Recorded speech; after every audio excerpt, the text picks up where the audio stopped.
our meeting for the month of August. And as always, we'll start out with an invocation and the Pledge of Allegiance. If you can stand, please stand.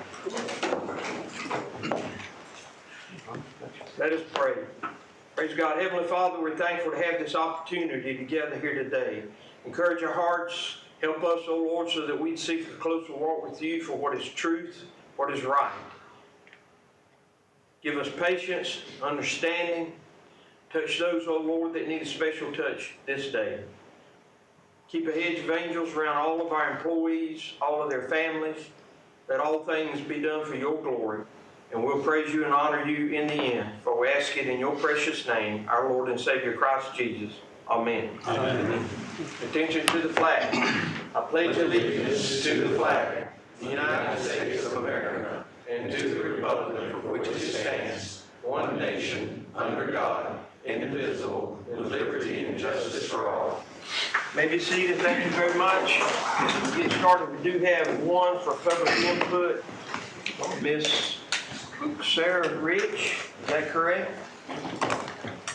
All righty. If you'll come to the podium and state your name, and you've got 5 minutes, okay? Good morning, everyone. My name is Sarah Rich, and I'm with the Coastal Conservation League, and I'm also a resident of Conway. When I spoke about the industrial corridors last week at Planning Commission, I mentioned that the 501 light industrial corridor abuts the tribal grounds of the Waccamaw Indian people, but in actuality it overlaps our tribal grounds along with acre after acre of farmland to the south and east of us and a more residential area to the north. Our sacred ceremonies are held out of doors, and at our historic passing of the staff ceremony last Friday afternoon, attendees commented that the sound of regular road traffic was disrupting at times. Imagine the impact of lines of big trucks, even more big trucks, rumbling down Blue Water Road or Julius H. Goodson Avenue during the ceremony. Good luck praying to that music. With a 4-5 vote last Thursday, the Planning Commission barely approved the industrial corridor's future land use designation. This narrow margin indicates that there are very real concerns among the public and among public officials about this amendment to the county's comprehensive plan. According to the published industrial corridor public input results, respondents tend to list their own communities as not suitable for industrial development, and these are quotes. Quote, respondents typically preferred locating industrial uses in communities further from their home zip codes. Quote, respondents typically supported locating industrial uses in rural inland areas. Quote, most respondents live in the county's urban areas. End quote. For example, or in other words, on the east side of the Waccamaw River, which is why proposed industrial corridors are located on the west side of the river. Now, there's really no valid reason why some industrial corridors could not be designated east of the river, especially if future industry were to take advantage of redevelopment options instead of greenfield development, which is what appears to be proposed here. Given the urban locations of the public input sessions so far, and the significant cultural differences between electorates on the east and west sides of the river, it is really a moral imperative that county officials reach out to community representatives in these inland areas so that Horry's amended comprehensive plan represents equitable inclusion and not NIMBYism. The Imagine 24 vision statement, echoed in the language of the ordinance under consideration today, promises to, as you all know, sustain and enhance the quality of life for our residents and visitors by fostering healthy and safe communities, preserving our natural assets and rural heritage, encouraging business growth and economic diversification, and providing services and public facilities that will protect and strengthen our future.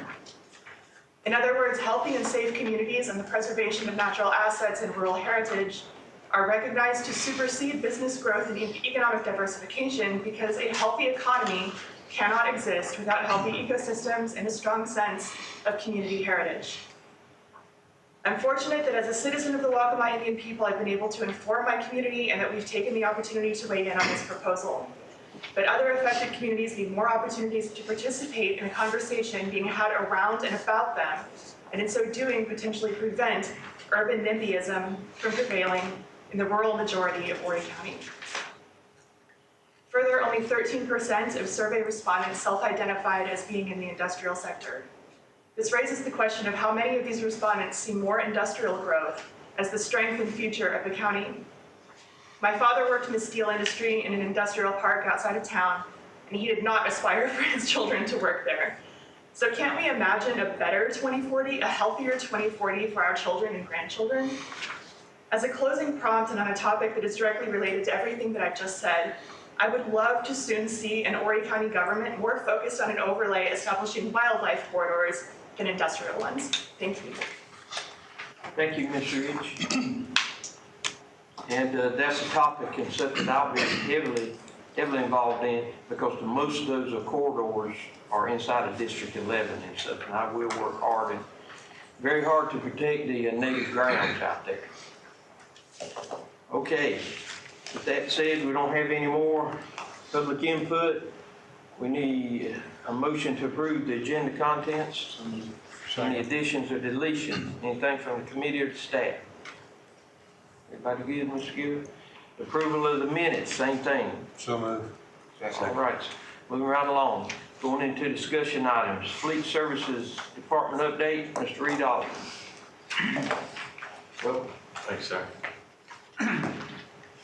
So today, I'll be providing just a brief update and overview of the county's fleet department. To begin, we'll take a look at the fleet size and composition. So the fleet is comprised of nearly 2,000 assets, and they are separated by category in the bar chart. The top two categories consist of our sedans, SUVs, pickup trucks, and vans, and that makes up more than half of the county's fleet. Miscellaneous equipment includes items such as marine equipment, small milling equipment, generators and items like that. Heavy equipment in yellow is the construction equipment used by our public works and stormwater departments. Then we have trailers, work trucks, and then at the bottom we have our fire trucks and ambulances, which are assigned to the county's fire rescue department. Here we have a chart that shows the growth of the fleet over the past 10 years. So this is only looking at the road vehicle fleet, so vehicles that require a license plate and are intended for highway use. Each division has seen significant growth over the past 10 years, with 413 vehicles being added. Two primary reasons for this growth is an expansion of services, as well as personnel increase for each department. Fleet responsibilities, or what we refer to as the fleet management lifecycle, includes planning and budgeting, vehicle acquisition, the installation of graphics and equipment, which is a requirement for most county vehicles, preventative maintenance and repairs, emergency roadside assistance. We also manage the county's fuel program, and then once an asset reaches its end of useful life, we will decommission that asset and prepare it for disposal, which is typically by means of public auction. Those services are carried out by our 32-member team, which includes 20 mechanics or technicians, 3 shop supervisors, 3 part staff, a fleet coordinator who handles our vehicle accidents and disposal processes, a shop laborer, and 4 administrative roles. And that team is stationed at the Fergus Road location, where work is completed at one of our 3 shops that we have designated as the heavy duty, light duty, and installation shop. Below are some photos of the interior of the facility. And in the center, that's our parts warehouse area where we keep inventory. Lastly, Fleet's commitment to excellence includes supporting every department's transportation needs, maximizing taxpayer value, and driving continuous improvement. We recognize that the work we performed is often done in the background, but it is critical for other departments to be able to carry out their services. And below, just wanted to share some photos of staff who have recently obtained some certifications issued by the National Institute for Automotive Service Excellence. Wanted to give them credit in this setting since they have clearly demonstrated their commitment to excellence. And that concludes the slides. I'm happy to answer any questions. Any questions? Bill? Do you still have Mr. Edge's, our coroner's car in inventory, his old one? I can double check on that. That would be an antique by now. He hadn't, and well, so he don't ever ask for anything. I know. He's a very humble, content man, so he's the last one that you want to see. Yeah. All of our cars should last that long. I would hope so. But there's a lot of rough roads in Horry County, state roads, not county roads. A lot of wear and tear on them. Thank you. Thank you very much. Good job and stuff. I know it takes a lot to keep our fleet up and stuff. If you think about it, man, as much growth as we've had. So if you remember days and stuff where we didn't have but 2 or 3 road plows and stuff. How many and stuff we got now? Several. I think we're down to 7. Thanks. Down to 7 and stuff, but the dirt roads have cut down tremendously too. We had 12, 20 years ago. How about that? Anyone else? All righty, moving right along. Item B, Horry County Solid Waste Authority update, Mr. Spivey.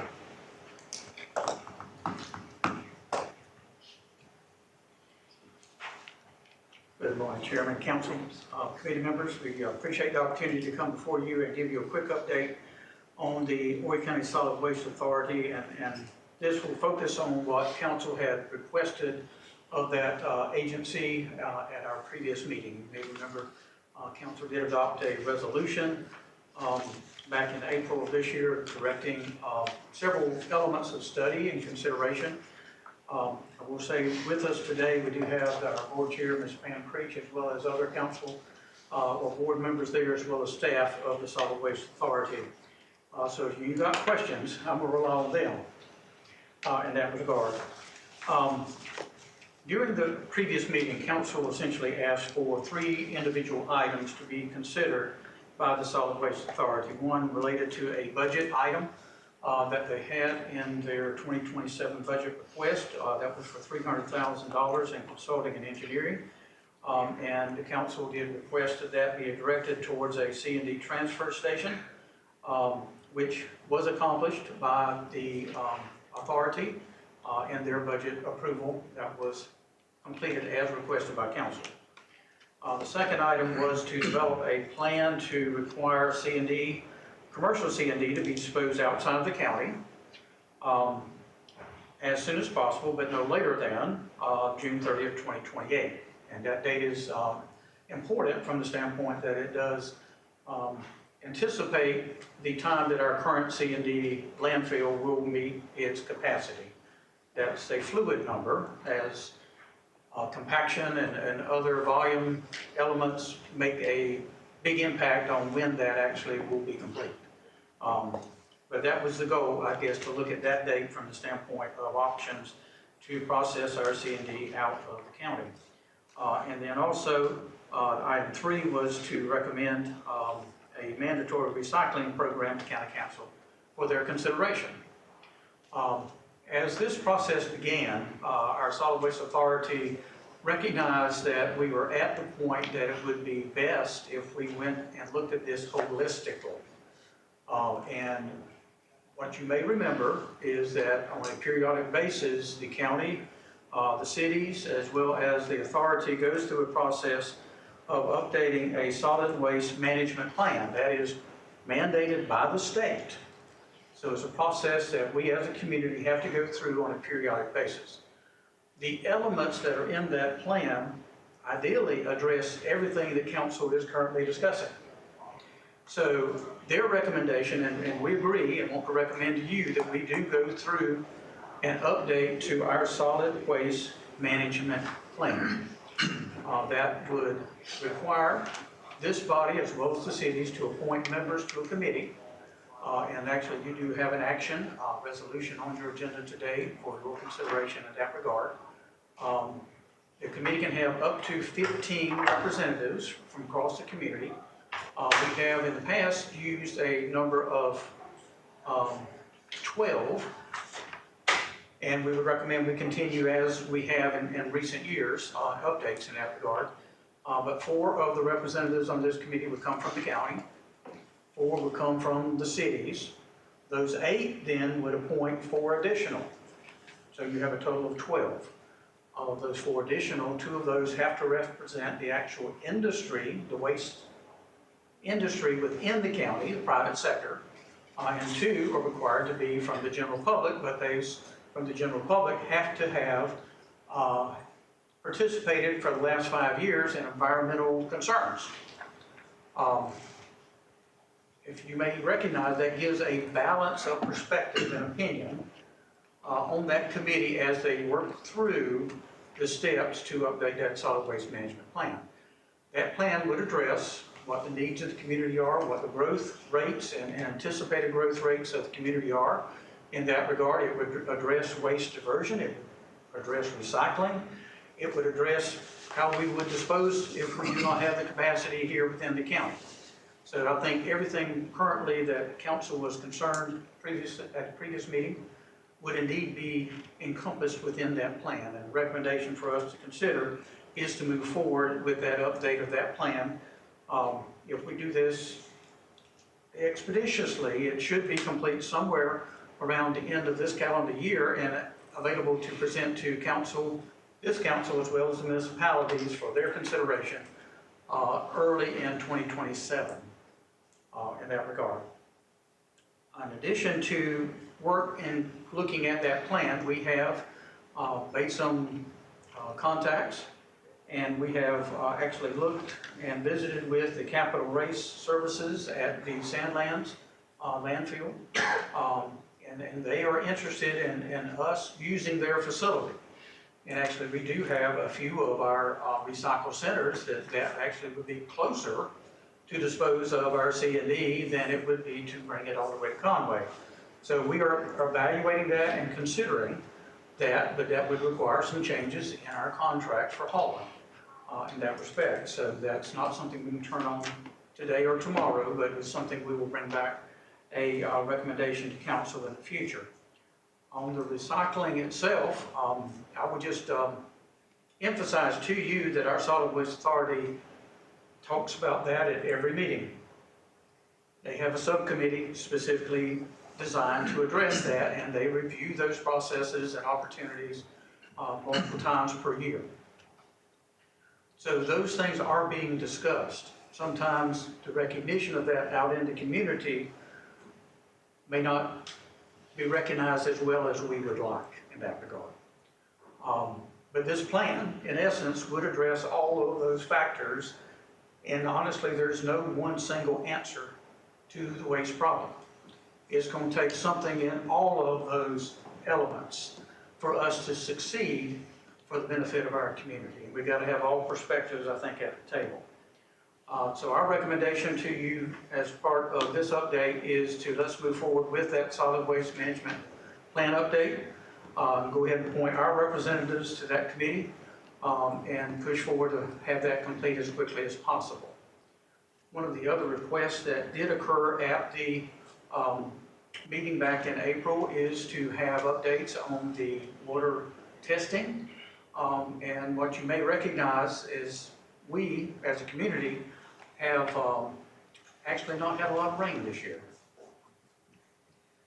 And because of that, some of the testing that would normally occur has not occurred because we've had no discharge from that facility into waterways surrounding.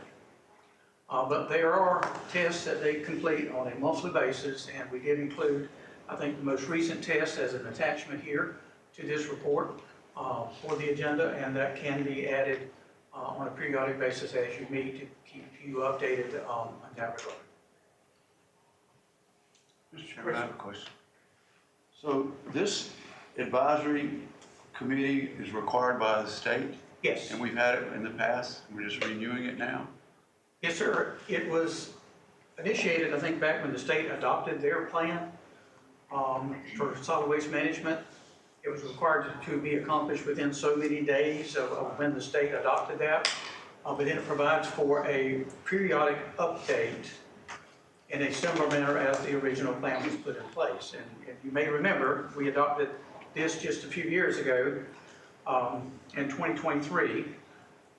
And this is printed front and back. So it is a very large document. That plan is very comprehensive. But I think it's important that we understand, and if anybody's watching us, that they understand if they got questions. So did we have a committee of 12 before this? Yes, sir. Are they still intact, or did it get dissolved? Or? I think, in my opinion, they would have completed their task of update and not formally disbanded, but in essence It was disbanded when done. that So we don't update have was a adopted. committee now.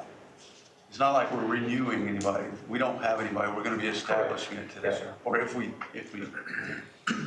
That's what's on the table, I guess, okay, or on the floor. Okay, so 4, 4, and 4. And they would give advice, would they give that advice to the Solid Waste Authority, or who would they give their advice to? Well, this committee would actually be the ones that work through and prepare the plan. And Ed, help me if I'm not saying this correctly. So they would complete the study, adopt the plan. We do use an outside consulting firm that specializes in these studies to help us work through and bring all this together in a presentable format. So, I mean, the committee would not be the one typing this in. There would be administrative assistants that would actually put the plan together under the direction of this committee. Well, it sounds good. It sounds like what you've done is you've addressed all the issues that we've talked about for the last, as long as I can remember, 8, 10, 12 years. I just want to know how the mechanics work. I mean, is this something that, because we still have the Solid Waste Authority, right? I mean, they're their own entity. They can do what they want to do, but no matter what this state-required committee does, right? Well, I would say, I would equate it to this is our strategic plan. Yes, sir. This then would need to be implemented in our annual budgets and in our capital budgets to complete that plan. Part of that would be within the Solid Waste Authority's budget and planning. Part of that may be outside in terms of the county or municipalities in that regard, as well as the private waste haulers would be impacted by this also. And I think that's where people get bogged down because they don't understand the mechanics. It does sound kind of confusing. It sounds confusing to me and probably some other people sitting here. So we'll have an advisory committee put together the plan. They'll present it to Solid Waste Authority. Solid Waste Authority may or may not accept it. And then there'll be some budgetary concerns that will be set by Solid Waste Authority and then ultimately by County Council. I think the plan would be presented to the community. It would be approved by County Council. It would be approved by the municipalities. And then if the And plan, presented to Solid Waste Authority for them to implement. you just answered my question, it would then be presented to Solid Waste Authority who may or may not accept it. Well, if we adopt it, I think they have no choice but to accept it. Okay. Thank you very much. I don't have any more questions. It may be, I guess what I'm struggling with right now is we're going to have a Solid Waste Authority and we're going to have a Solid Waste Authority Advisory Committee or whatever it's going to be called with appointments of 12 Yeah, people. these appointments is the Technical Advisory Committee, I believe is the appropriate term. Solid Waste Advisory Council. Yes. Thank you, sir. Other discussion? Any question?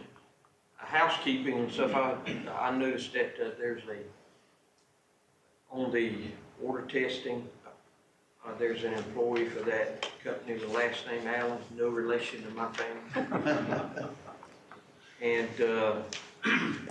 And one of the tests exhibited a fail and stuff, but I believe that you might have answered that question for me, and stuff, 'cause they've not had a discharge. Correct. And stuff, so you know that might be the cause of that. But, Well, I'll have to rely on some experts from out there to answer that fully. when you have a discharge and stuff, if I might ask Ed, you know, or somebody, Stephanie, when you have a discharge out there, that comes from when you have a physical rain event that will fill your holding ponds out there and cause an overflow, correct? That is correct. And when it causes the overflow, where does that flow go to? Or Eventually, go through? it would leave the storm retention pond, eventually go through the outfall, and then make its way to a swamp, or if it's dry conditions, it would dry before it even got there. But the retention ponds and the outflow ponds are designed to try to trap any Yes. sort of sediment and stuff that might escape Infiltration. from there. Okay. The test that you were referring to is a toxicity test for the surface water sample. The reason that test was considered invalid is because the control failed, which is the lab portion of that test.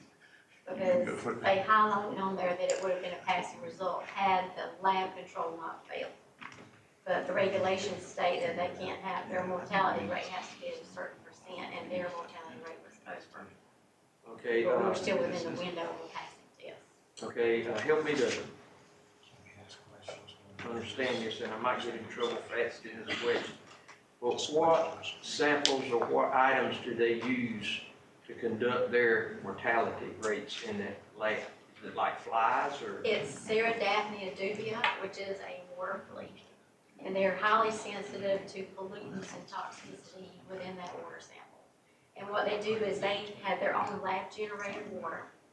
And they take the water sample that we send into them, and they put so many of these animals, creatures, into their sample and match the number in our sample. And then they monitor it for a mortality rate. And then based off of the number of deaths, that determines if it's a pass test or a fail test. Well, I'm learning a little something. Mike? Question I have, if you take the time to look at those lab tests from PACE, there must be 20 pages. Most of the words on there I can't even pronounce. When you talk about the chemicals and the process, the percentages, and I don't think there's anybody on this council that can read that and have any idea what the impact of any of that is. I know, you know, I have my share of physics and chemistry classes, but I couldn't tell you what those impacts really are. To make a decision, I think we need somebody that's in that field to potentially sit with council or I&R committee and break that down and, you know, almost line by line or section by section explain, you know, decipher what does this mean versus just that, well, you know, we're passed, we're good, don't worry about it. To really break down what is on that paper and what items are pushing the limits, you know, really hard to tell by trying to read that. Could you possibly have a representative from that lab attend our next update? I Stuff can would that certainly work? reach out. Can you find out if they do that, so that might help? Yeah, because like I said, I don't think a person at this table understands what that says. What if you get the Allen guy and so good for it? Allen's pretty smart. I got a question. Okay. So I know we've got an independent lab doing the results. Are we self-governing ourselves or is the state or someone else, water quality, looking at these results? For the stormwater, of course, we report that to DES. For the swamp water or surface water samples, we're not even required to take those. We just do that as an extra measure to keep an extra lookout to make sure we're doing everything we can to be environmentally responsible. Anything further for Stephanie? Thank you, ma'am. Anything further from the committee?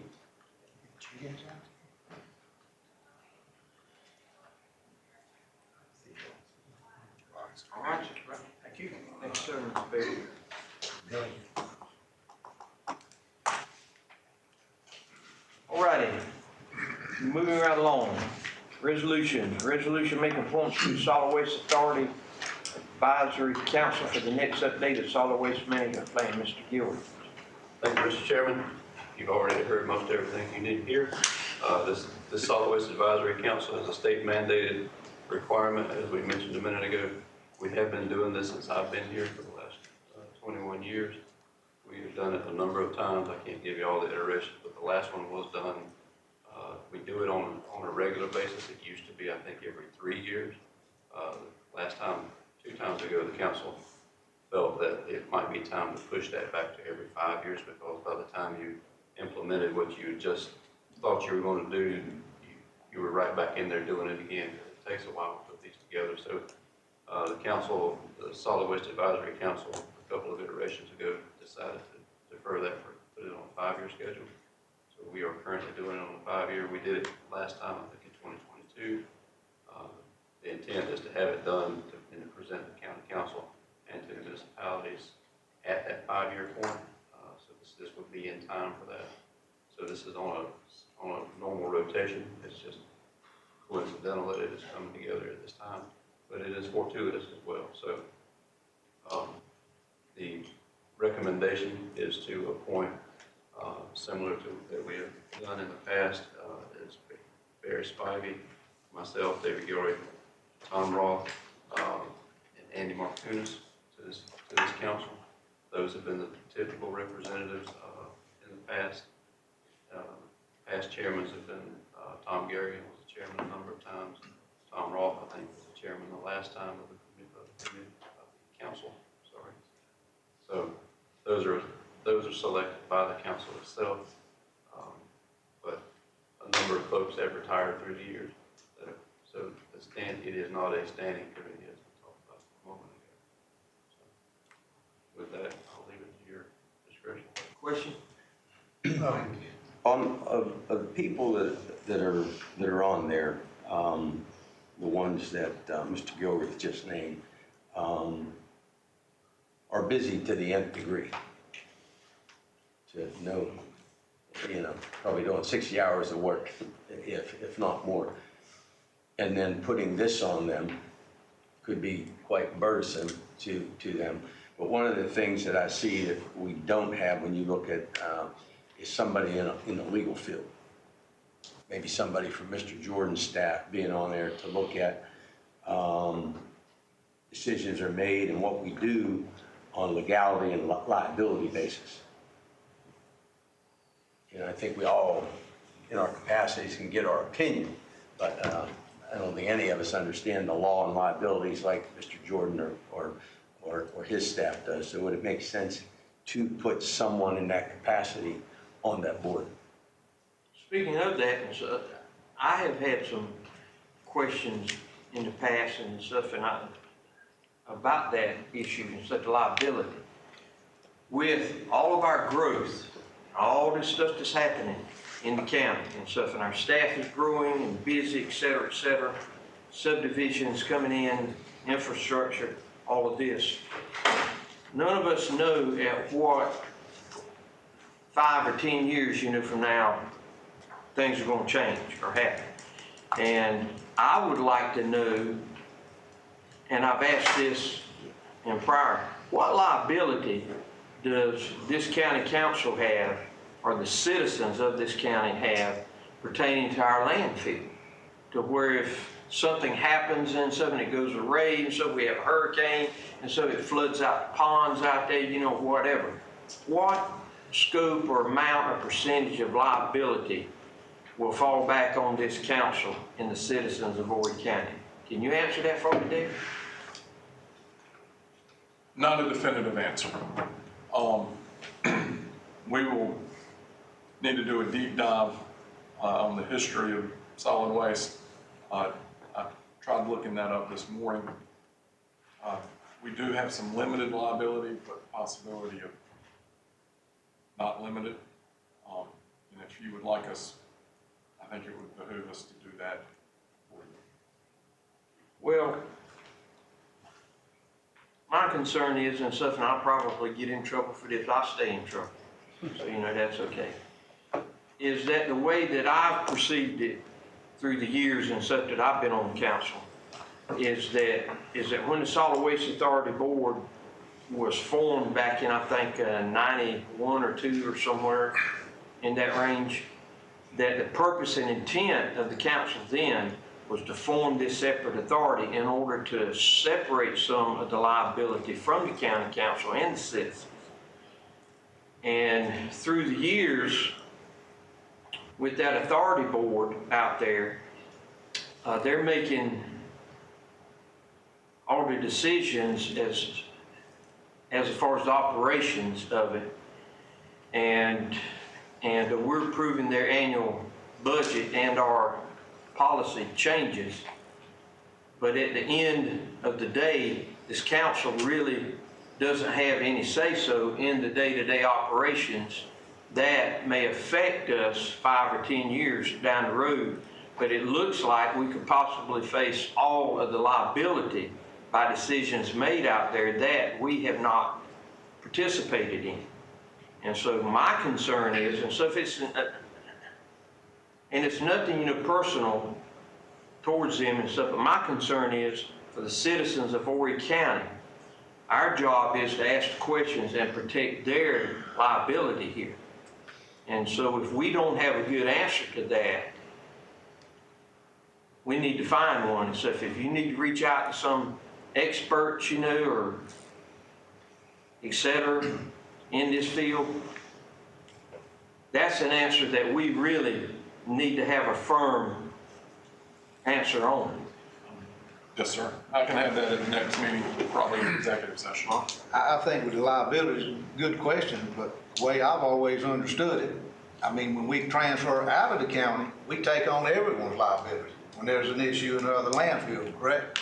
Yes, sir. It comes back to the deepest pockets, which is us. So there's always gonna be liability with waste. Probably best if it's kept here, and we know what's going on, we probably need to manage it better and look at some things. But if you're not happy with what's going on out there, I mean, if you want to talk hard questions, what do you want to do?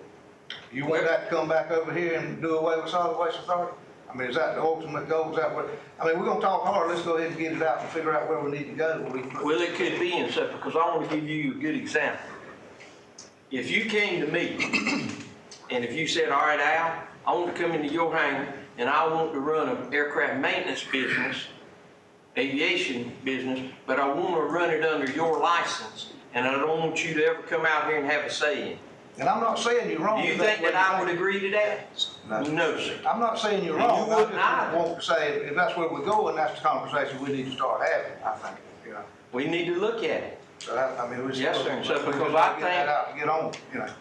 Yes, sir, and so because at the end of the day, it doesn't matter what your opinion is or my opinion is, if something goes awry out there, and if it ends up in court, and so we got a couple of attorneys here, that jury don't care at what your opinion is or what. They're gonna come after deep pockets, and the deep pockets is Horry County. They're gonna sue us, and may sue us individually, like the incident and stuff that we had, well, so the sheriff,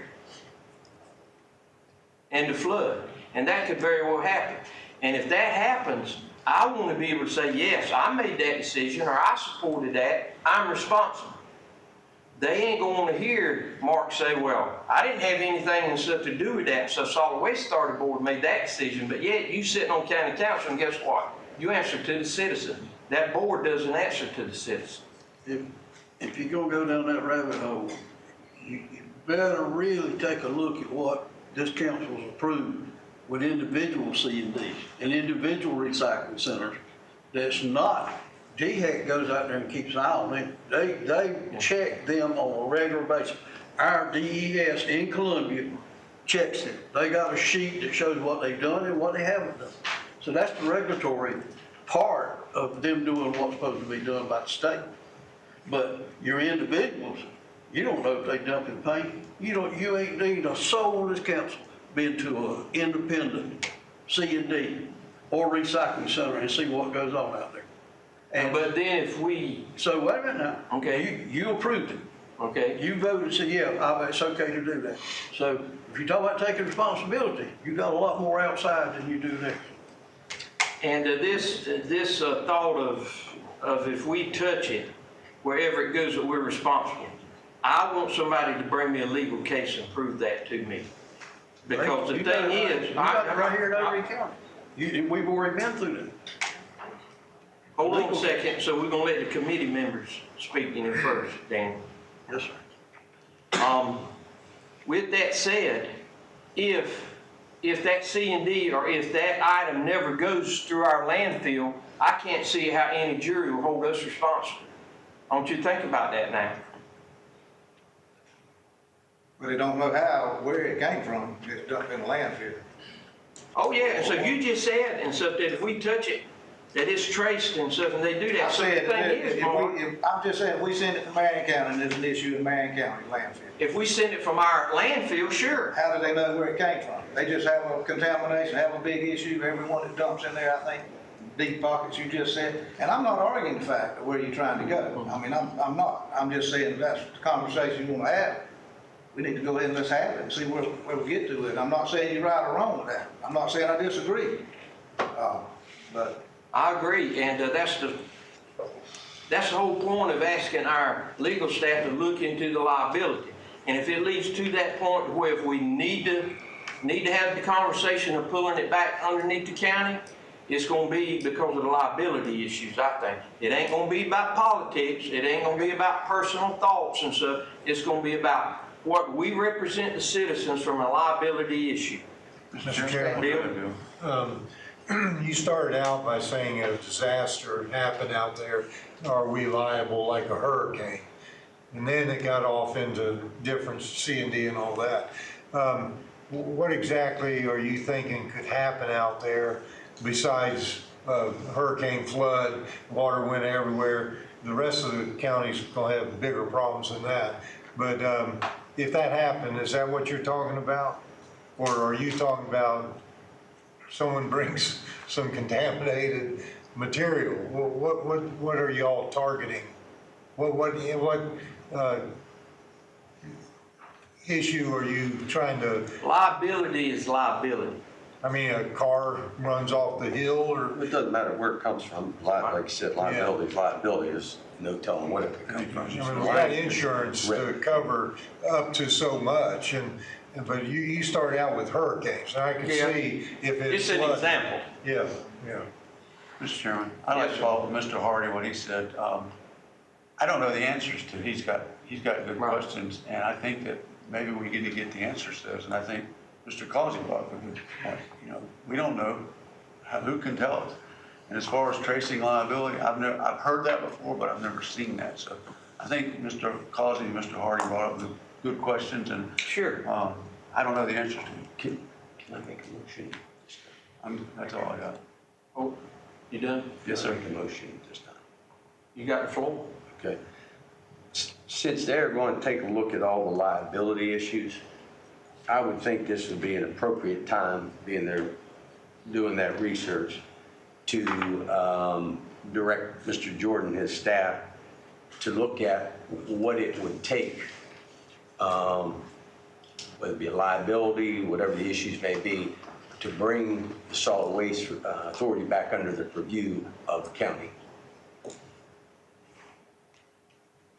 You want to make a motion to have Mr. Jordan look at what the purview would be in order to bring the solid waste authority back under the county?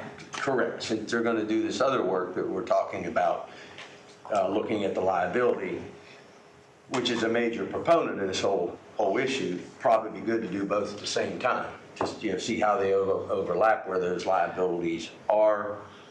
Something goes awry. Also, something we haven't covered is the employees. I go to the busiest dump in the county 2-3 times a week, and I see some of the chaos that goes on with the public and the employees. So, and the employees there are treated very bad by not everybody, but many of the public. And there's, I know the personalities and temperaments of people in this room. If you dealt with what some of them did, there'd be a problem. So if, let's say, an employee gets into an altercation with somebody from the public, who does that liability fall on in a suit? Is it solid waste authority? Is it the county? So I think all these things need to be looked at, because how it's being handled. You talked about you don't know what's getting put in the local transfer. We don't. Jones Road, where I go to, is twice as busy as any other in the county. In fact, you can take many of them together combined, doesn't do the business that they do. There's more commercial people going in and out of there every day. Stake bed trucks, trailers going in, dumping nothing. Talk about paint, this stuff's getting dumped in there, and there's no control going on.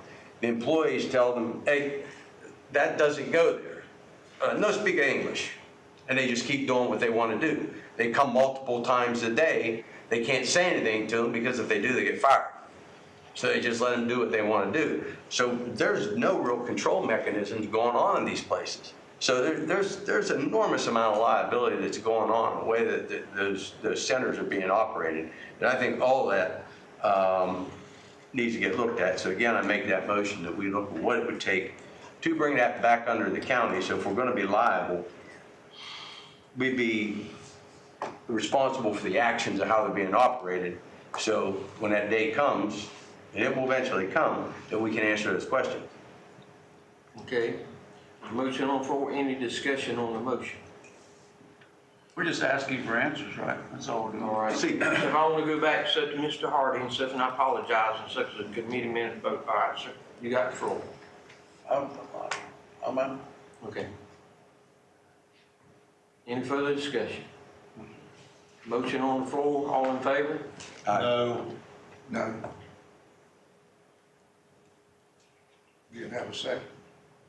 You don't have to have a second. So we got, If it's just answering questions, I vote yes, because I'd like to hear what the answers are. That way I can definitively answer people when they ask me. Whatever the answer is, I may not like the answer, I may like the answer, but I would like to know the You're answer. seeking We're just asking for information. information. If that's all we're asking for, I vote yes. you vote, yes? I didn't vote, but I agree with what the chairman says. And I agree with what Mr. Causey says. We are the ones that need to ask the tough questions. And I think those are some pretty tough questions there. And I'd like to have some answers. So if I'm not a committee member anymore, but I would vote yes for this. Let's get some information, and let's take that information and make a great decision instead of just kind of wondering and guessing, or let's don't step on anybody's toes, or this is pretty serious stuff in my book. Let's get some answers, and then let's determine if we need to do what we need to do. Mr. Chairman, now, his motion is to possibly bring solid waste back under our authority, council. To investigate it and ask questions. Well, Not to do- why do we visit that when we really want to visit the study? That's not even, we need that independent solid waste authority to run it so we don't get so confused. They do a good job. I just don't see that study even, it's a waste of I time. think that's a great point. It could be brought out as part of the study. I think that would be one of the answers. Some of the people on county council may like that answer, some may not, but it would be a answer. There might be a better answer or a worse answer. All I'm asking, or all I'm agreeing to, is what I understand Mr. Causey said, hard questions. Mr. Anderson said hard questions. Let's get hard answers. Well, Mr. Causey did, say, well, if we want to have this discussion, let's go ahead and jump into it. So that's what his emotion is and stuff that you voted against. My dad was here, he would say, if you're gonna get pregnant, let's get 9 months pregnant. Yeah. Well, I don't know if I can say that or I respect what my buddy says about that, but I'm not sure that I want to get rid of the solid waste authority board of directors, but I'd just like to hear some more information. I served as the solid waste authority board director, and I do think they have an important role, but His motion is to bring it under council. that's not the way, that's not the way I interpreted it. I interpreted it, we're gonna look into the possibility, but that would Of be, bringing it under council. what would be the positives and what would be the negatives of it? Let's look at the other aspects of it, not that part. That part's working. I think we could bring you some answers on the mechanism and maybe some pros and cons, or something like that. So what I wrote for the motion was look at the liability that Horry County government has from the landfill. And while doing that, look at what the steps of bringing solid waste under the county. Not to prepare to bring it, but what the steps would be. It's exactly what I'm saying. So if in this study you find that we've got enormous amount of liability, and as Mr. Allen and Chairman Gardner said, but we have no say-so in it, but yet we have all the liability, then yeah, instead of wasting time, as government often does, take the steps to find out, okay, yeah, our head's in a noose here. How do we correct it, that we've done that? The other thing that I would like to put in there is just not the landfill itself, that it's something leached out there, but employee actions, board actions, and any issues whatsoever All liability. Any and all liability, the suit comes, who's liable? Is it solid waste and we're completely immune?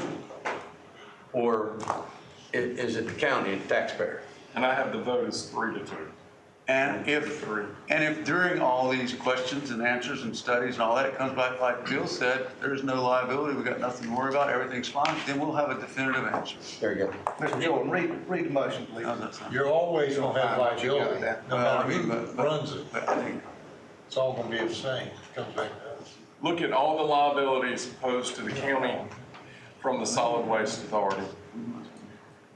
And then continue to look at the steps necessary to bring solid waste under county government.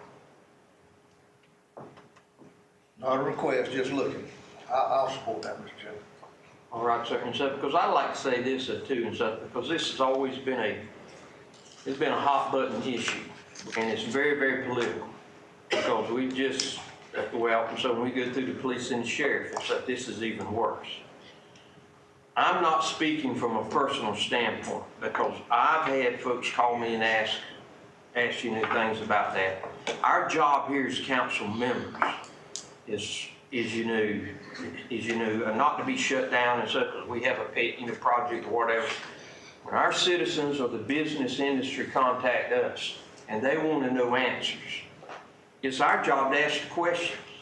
And whether we agree with the question or not, it's our job to bring it up in these meetings so that we can have a healthy discussion about it and find out what's best for the citizens of the county. I had an issue a while back and stuff about outside attorneys and stuff, and you guys, you remember this. And I got physically shut down in a council meeting for just asking the questions. That's not the way that we need to do business, and so, Mr. Chairman, and so I appreciate your help in this. Our business is to tend to the business of the citizens of the county and find out what's best for them, and whether we agree or not. They put us here to ask the tough things and stuff, Mark, and so to be able to ask these things. We can't keep kicking the can down the road on some of these issues and stuff, and it's nothing personal. Some people try to turn it political and try to turn it personal, but it's our job to do the best interest as to what our staff advises us with and with what the citizens want. That is what we're supposed to do. And this is something to where we just can't pull the blind and ignore it. We've got to address it. And if it turns out good, it turns out good, and then it's all better for us. We can, wave the flags and say, look, we did our due diligence, and this is your answers. And this is what we're supposed to do. So, anything further from anyone? You got it? No, sir, we do need a motion and a vote to appoint this council. All right, there was a motion on the floor. Do we need to withdraw his and do a new motion and stuff with what we've done, or just go with the motion we've got? I got my marching orders from him, if we can do a motion on Mr. Gilreath's resolution. I move we accept to make the report study for the committee, to get a committee put together. Okay. All in favor? Aye. Aye. Thank you, sir. All right. Moving right along. Item B, a resolution to authorize the transfer of funds from the Recreation Fund and Impact Fee Fund to the Capital Improvement Fund to construct bathroom facilities and improve park amenities at various parks and recreation facilities. Ms. Moore. Good morning. So we are always looking at ways to make our park facilities more inviting to our guests. So to support these efforts, this resolution proposes installing prefabricated bathroom facilities at Splinter City Bike and Run Park and Enterprise Boat Landing, renovating and upgrading existing bathroom facilities and concession stands at Sandridge Park and Bayboro Park, as well as updating signage and replacing some trash receptacles at various facilities. To complete these projects, we're requesting the transfer of $615,000 in one-time budgetary savings from the Recreation Fund, the appropriation of $185,000 in boat landing impact fees for a total of $800,000. Any question, motion, all in favor? I've got a question. Yes, sir. Did you ever get your signs fixed the way you were wanting them fixed? These are the signage on these facilities? Isn't that No the same? camping, no, you know, Is that Yes, the sir, signage we're and, talking about? Thank you for bringing that up and stuff. I don't know if you've had any and stuff in your area, Danny, and stuff that's been destroyed yet? Not that I've had any complaints. I've had several, and I've had, a few folks to call about it. And fortunately, the Waccamaw River Alliance is supporting us with these signs. And I'd like to make this and stuff, and I know, we put signs up there not to hinder people from using our boat ramps and our facilities. We want them to use them. We want to keep them clean. We want to keep them safe. But I had a preacher friend of mine that called me of all people, and he was vehemently against the signs and stuff, and I asked him why and stuff. Are you against and stuff, the Ten Commandments? They're just a sign there trying to, our staff and our council is trying to get order at our boat ramps. And it's sad that we've got citizens who will go down there and destroy what we're trying to improve. So in turn, we've asked the county police to increase patrols. And I'll make this statement. Anyone caught down there violating, destructing our boat ramps and stuff, they need to arrest them and prosecute them to the fullest extent of the law. Because all of our parks and all of our boat ramps, we want them to be family friendly.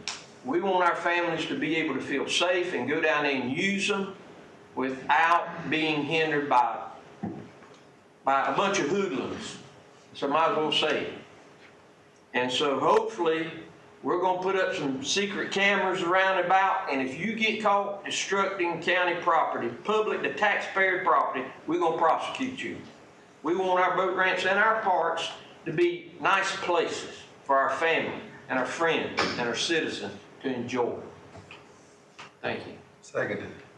how many, I'm on my stump this morning, I apologize. how many bathrooms are they going to install? You said various boat landings. That would be 3 new bathrooms and then upgrading 2 others. Anything further? Motion? Second. All in favor? Aye. All right. Next one is yours too. Item C, a resolution authorizing transfer of funds from the boat landing development impact fee according to Peter Vault boat landing project to fund additional associated with expansion costs. I won't talk on this. So we have received the bids for this project. It is slightly over what we have in the current budget. It is an impact fee funded project. So we are requesting to transfer an additional $140,426 from the impact fees boat landing main account onto the specific project to complete this. And what are they doing at the Petervault landing? That's in your area, correct? John? They're gonna rehab it. There's nothing there to rehab. Rename it to Bill Howard boat. No. Adding additional parking at that landing, adding a restroom facility at that landing. So there's no rehab, it's just adding on? We're expanding that landing. Yeah, we've got land towards the overpass. Towards the overpass. Yeah. That's a heavily used. Yeah, it's very heavily used, and we just made the docks better. Right. Yeah, so, yeah, that's a good landing, but, yeah. That's one of the ones that gets a bathroom? Yes, correct. Okay. I have a question for Ms. Todd. Transferring this additional money for this project, it's okay, not creating any Yes, it's one-time burdens? funds from savings from this fiscal. Okay, so it's all good, all right. Yes. I was gonna follow up on that, or I was gonna say something about that. I'd like everybody to know that that's impact fee money. Yeah, there you go. That is money that we got from the developers to help the community in Horry County. We need to do more of that. What is our current impact fee now? 50? Not enough. Yeah. Yes, sir. I have a question. will we design one bathroom and then use it in multiple places? Or will we, and Yeah, do we design it in-house, or do we hire a different architect for every project, or how does that work? These are prefab built. Come in on the truck. Yeah, it's the same footprint that we've used at the beach bathrooms. Okay, We're just recreating that same. excellent. I like simple. I like easy to clean, because if you're gonna put them out there, I want them clean. I don't like using the portable johns, but at least they get cleaned on a quite regular basis and they're easy to clean. So, thank you. Anyone else? All in favor? Aye. All righty, moving to the next one, item D, the resolution amending storm water fee schedule for the adopted countywide fee schedule established by budget ordinance 28-2026, Mr. Wagner. Good morning, Mr. Chairman, committee members. So this resolution is in regards to stormwater development fees or permitting fees. So when a developer comes in and is getting a permit for stormwater. In the fiscal year 2027 budget, we increased the fees from $100 per disturbed acre to $200 per disturbed acre. But what we didn't do is put a cap on those fees. So this resolution puts a cap on those fees at $10,000 per permit. I'll take any questions you have. Question? Explain why you would want a cap. So if we have a very large site, we really only have 2 or 3 of these per year. Let's say a 300-acre project, that would result in a $60,000 fee. It would be difficult. We were going to touch that project probably 50 times, have about 200 man hours on that project. If you do the math on that, it just wouldn't be justifiable to charge that $60,000 fee. You might slow down that development. That's a big fee. But if it's a big project, then why wouldn't it be a big fee? Well, that's a good point. So, We try to base it on man hours we would typically spend on that project and do something that's reasonable with the industry. when that fee's paid, where does that money go? Does that go into the bathroom kitty for the boat landings, or does that go into It stays in the stormwater fund. stormwater fund? Yeah. So it goes for paying for those employees who do plan reviews, who do inspections, training for those employees, the trucks they drive, that type of thing. So you want to cap it at 60? No, I want to cap it at 10. 60 was the example of a 300-acre site. So you're saying on a 300-acre site, it's going to cost in man hours, travel, expenses, $60,000? No, about 10 would be a fair number, or an average number. So for 200 hours of work and all the expenses, is only 10 grand? That's, yes, based on our analysis, that would be close, include fringe, $100 an hour, overhead, that type of thing. Costs only man hours. Well, that's how I was thinking, the travel, the expense, the gas and all, that sounds awful light. The vehicle, car insurance, Yeah, the sure. oil changes, the You tires. gotta go back a second or third or fourth time. Yeah, you mentioned how many times you're gonna have to go back and work on something that size, so 10,000 doesn't even sound like you're scratching the surface. I can't vote on this because I'm not on the committee, but at the same time, we don't have a problem with people moving here. People are coming. We don't want to do a moratorium, but how can we slow this down? Maybe not make it so appealing, maybe not make us the cheapest place in the world to come live.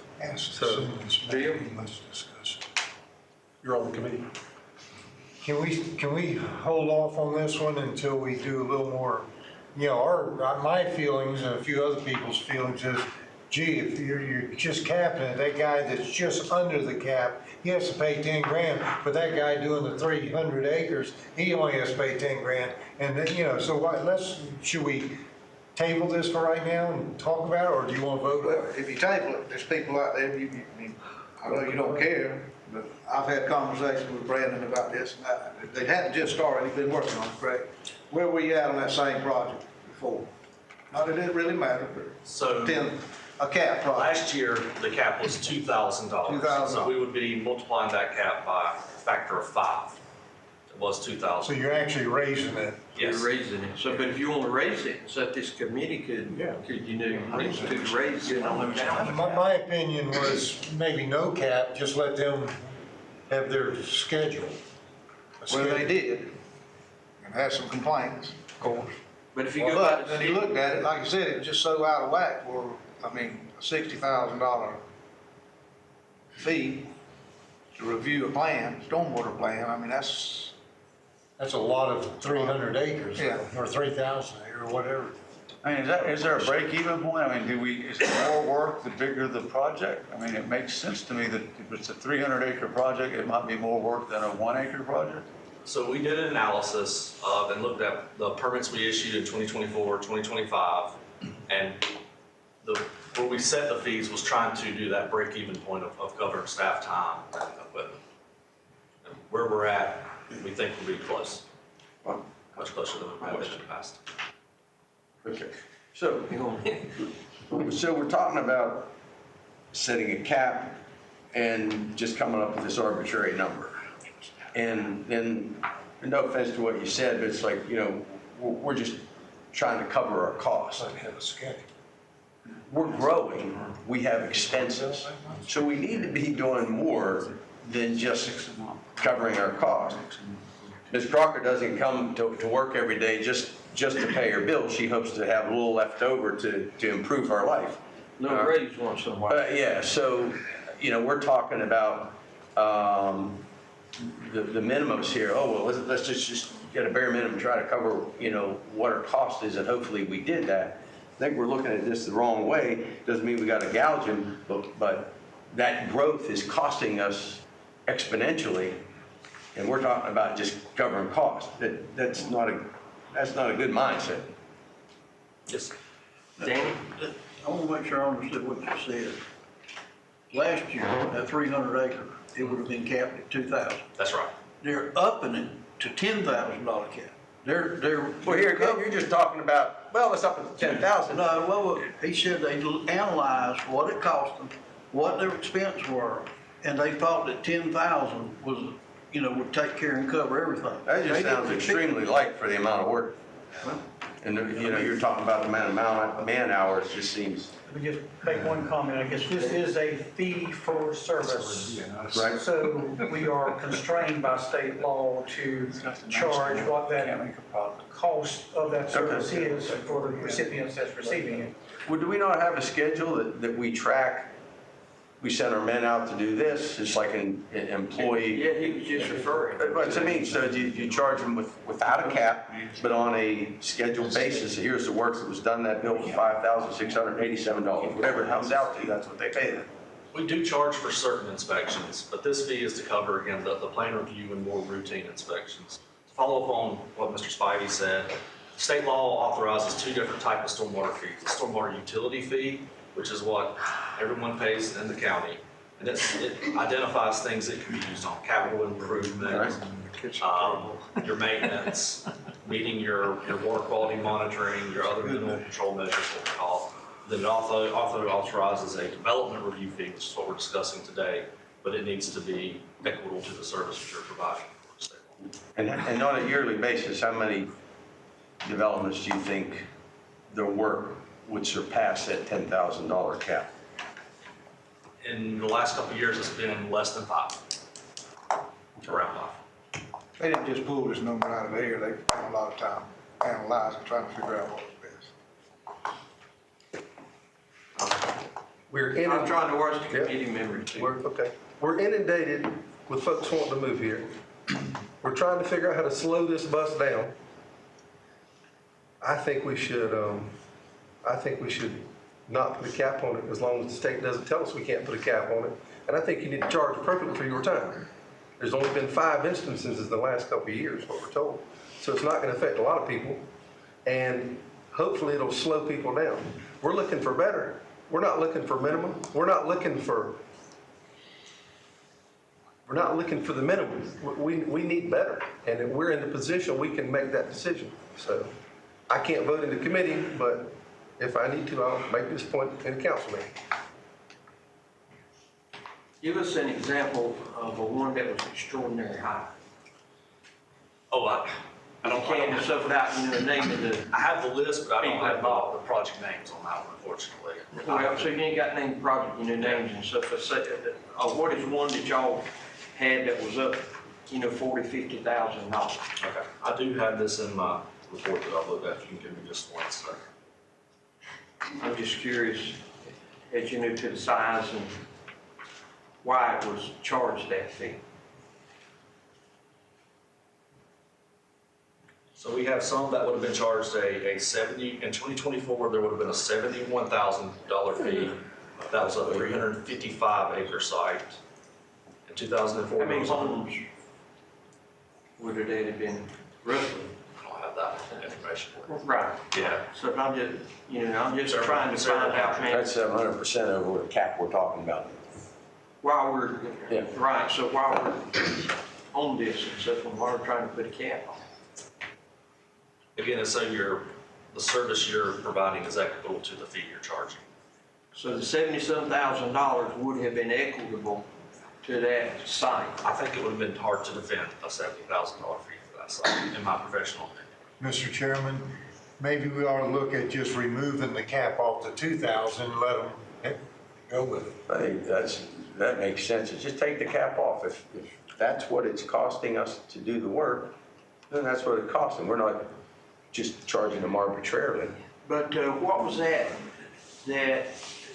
created y'all to come up with that $70,000 fee that you said that it wasn't defendable? There is no $70,000 fee. The reason we're recommending a $10,000 fee is right now a 50-acre site would be charged $10,000 based on the $200 per disturbed acre.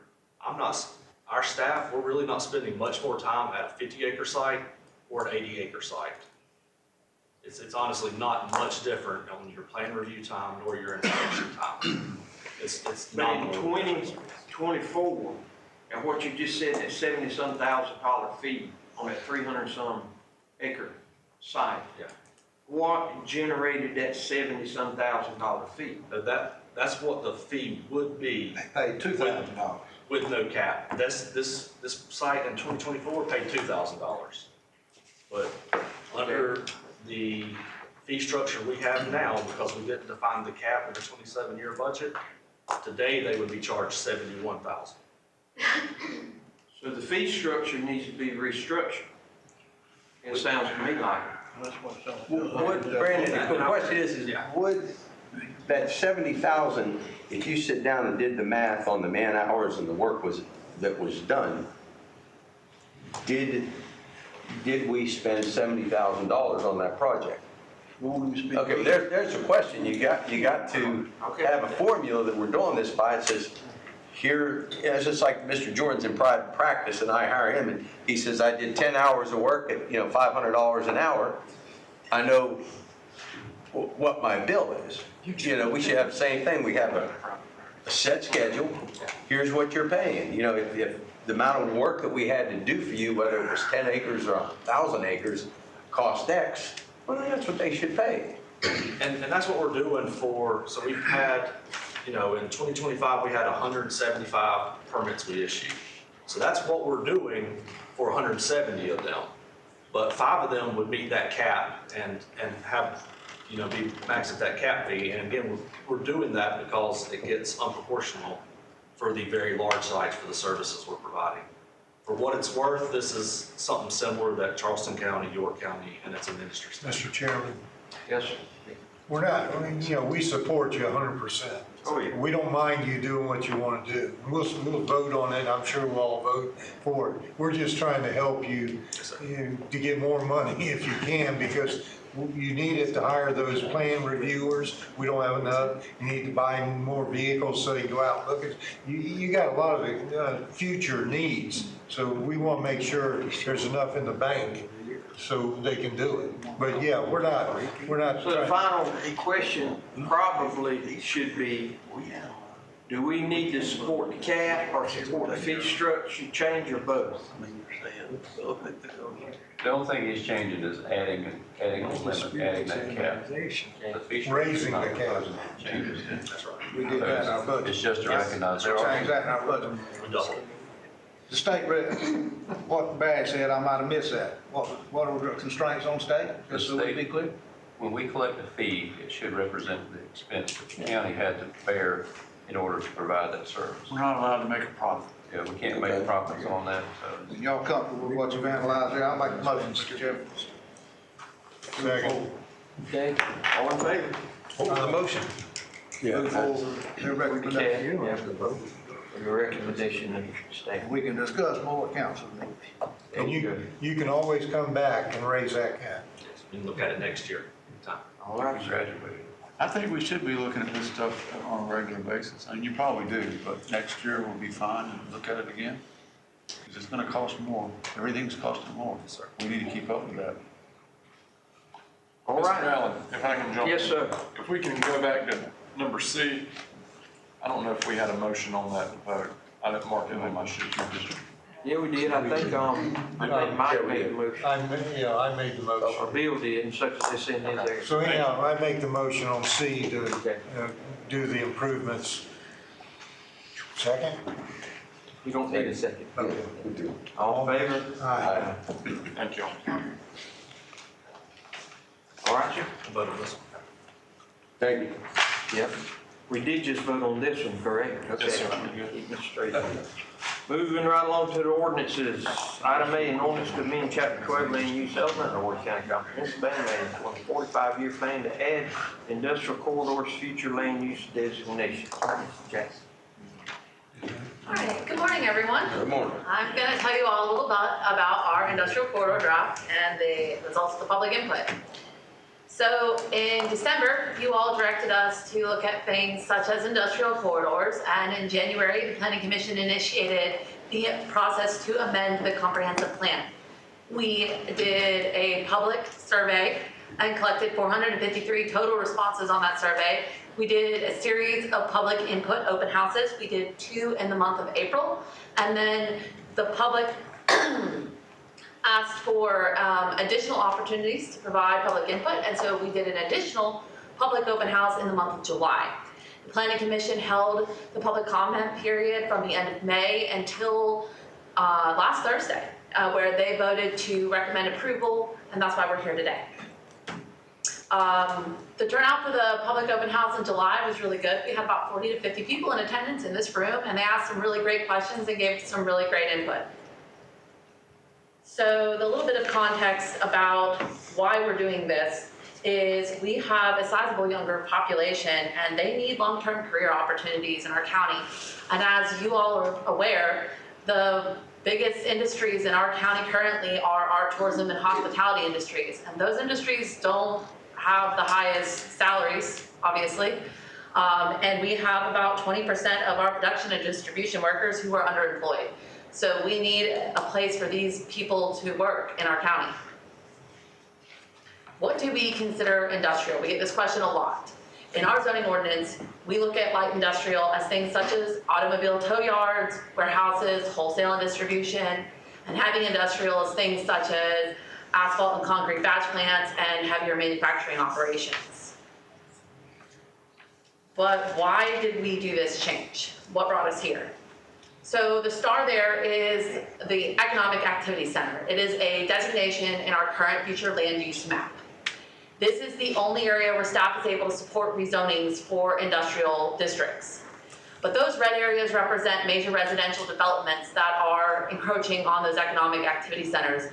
And it makes it very challenging for staff to recommend approval of these industrial rezonings because separation recommendations in the intent and statements of those districts within our zoning ordinance say that they shouldn't be located near residential.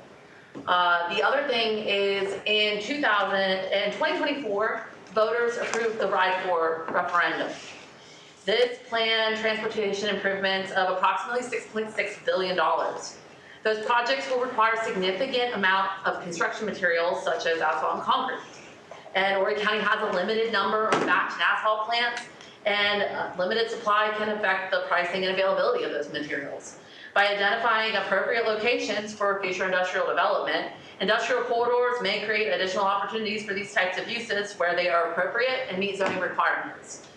And currently, they are not, it's challenging to do so in these stars.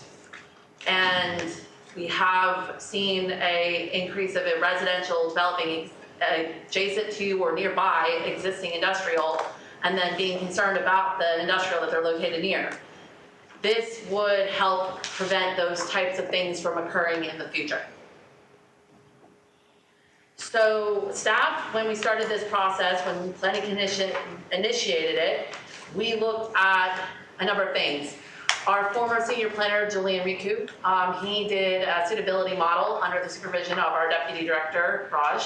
And this is what we looked at to come up with areas where industrial corridors may be suitable. We used our own data. We looked at things such as wetlands, roads, railroads, residential, and flood zones. And we weighted them by the preference of how far we wanted to be from them, or how close perhaps we wanted to be to them in terms of major roads and railroads.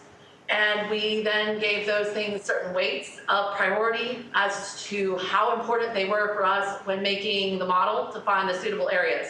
So obviously it was most important to staff that flood zones and wetlands that we be as far away from flood zones and wetlands as possible. But we also wanted to prioritize that we were close to major roads, but still far from residential. And then the last of those 100 points of the weight model there went to railroads. And to illustrate what this looked like is the red areas on the map to the left are the areas where industrial corridors were indicated as the least suitable, and the dark green areas were where it was the most suitable. But then we wanted to take it one step further, so we removed everything that was conservation land, all FEMA and supplemental flood zones from the map, and the one on the right is what is the suitability model that we worked off of to make the initial draft of industrial corridors. On the far left is, you see these little color wheels, those indicate the survey responses that we had.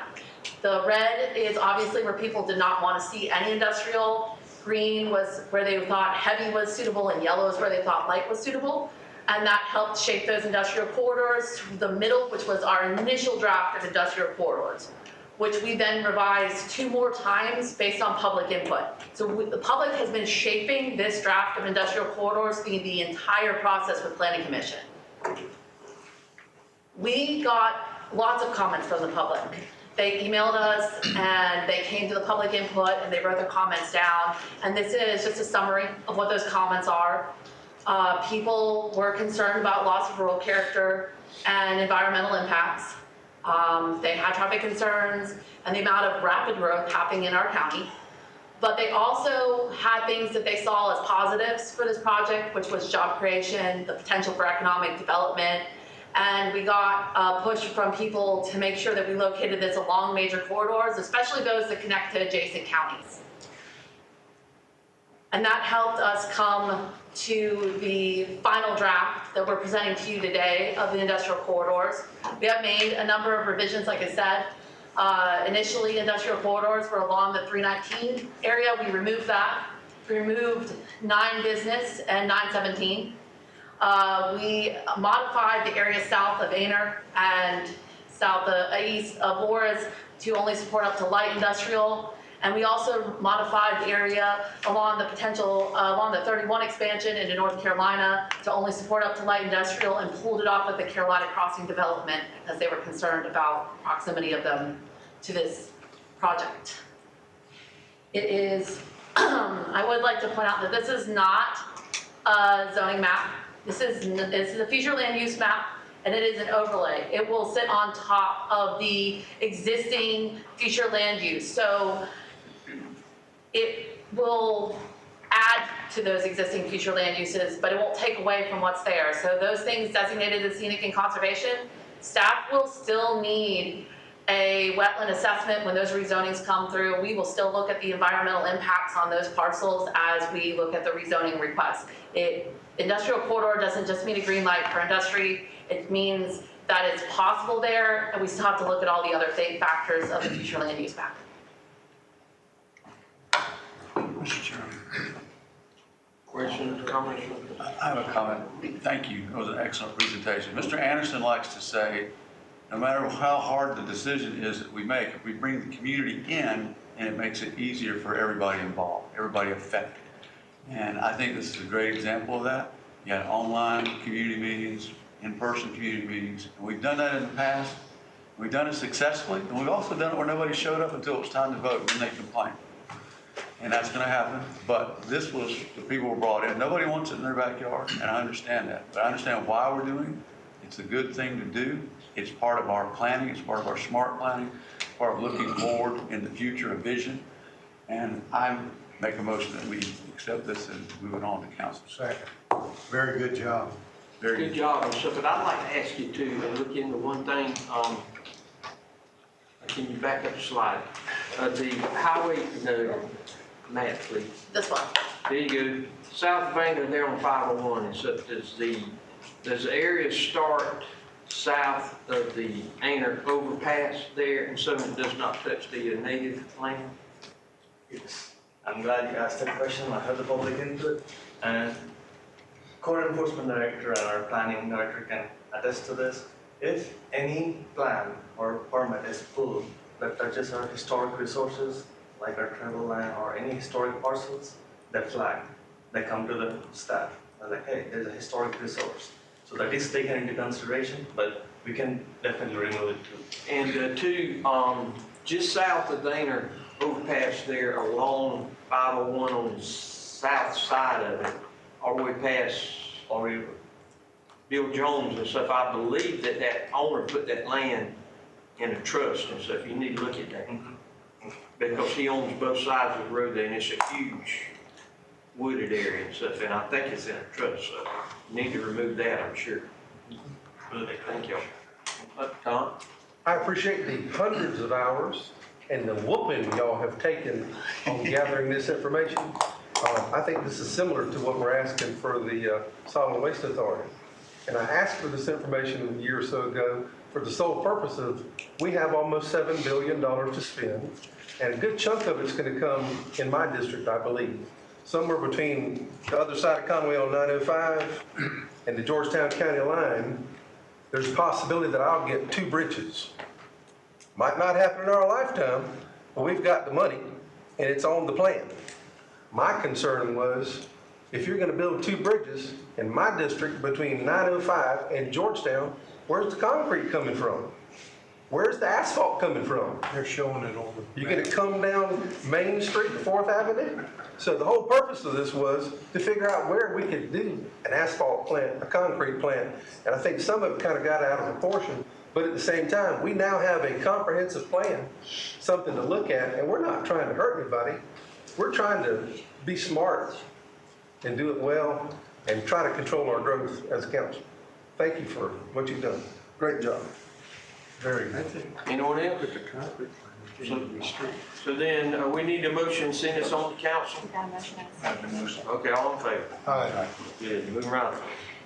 Let's, for the second time, combine item B and C. Ms. Judy Olmstead, you come right on this stuff. I believe your thing's pretty much cut and dry. It's easy. Yes, sir. Thank you very much. You go right ahead. Our first item is a proposed modification to the existing lease agreement between the county and the Civil Air Patrol to lease an additional 215 square feet of office space in Building 505. The lessee has experienced continued membership growth and expanded operational needs and is requesting the additional space to support incident command and mission-related activities. Building 505 is an older multi-tenant facility consisting of general office space, open bay space, and storage space. The annual rental amount for the first year of the agreement will be $1,865, which is consistent with the approved rental rates for comparable space within the building and will be subject to annual CPI adjustments. The lessee will be responsible for all non-structural maintenance associated with their use of the premises, and all other terms and conditions of the existing agreement will remain unchanged. This additional lease space is presented for your consideration. So moved, Mr. Chairman. All in favor? Aye. All right. Good job. Our next item is a proposed lease agreement between the county and Superior Aircraft Services, Inc. to lease and occupy 376 square feet of space within the terminal building at MYR. SAS is an approved operator providing contracted SkyCap services to the airlines and rental car agencies operating at the airport. They play a vital role in their passenger experience by providing essential services including curbside baggage, check-in support, wheelchair assistance, and the delivery of unclaimed baggage to the airline ticket counters. SAS has operated in terminal space leased by Spirit Airlines since 2017, so after Spirit's departure, we began working directly with SAS to establish a lease for this office space. The first year's rent for both spaces totals $17,933, as set by the applicable fiscal year's schedule of rates and charges for airline terminal space. The continuation of this agreement is contingent upon SAS maintaining a valid operating agreement with the airlines. And this new lease is presented for your consideration. So moved, Mr. Chairman. All in favor? Aye. Good job. So your custodial staff is doing an excellent job. Yes, they do. Thank you very much. Thank you. All righty, that concludes. Does staff have any new or old business? We do have an executive session, correct? Mr. Gilbert? We do have an executive, no additional. Anything additional from the committee or council? All right, we need a motion to go into executive session, and we'll go down to the old conference room, please. I guess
Thank you, Mr. Chairman. All in favor, aye. While in executive session, council engaged in discussion of negotiations and to propose contractual arrangements and receipt of legal advice. No decisions were made and no votes were taken. Anything further from staff, Mr. Gilroy? No, sir. Ms. Spivey, committee members, need a motion to adjourn. Motion to adjourn. Thank you very much.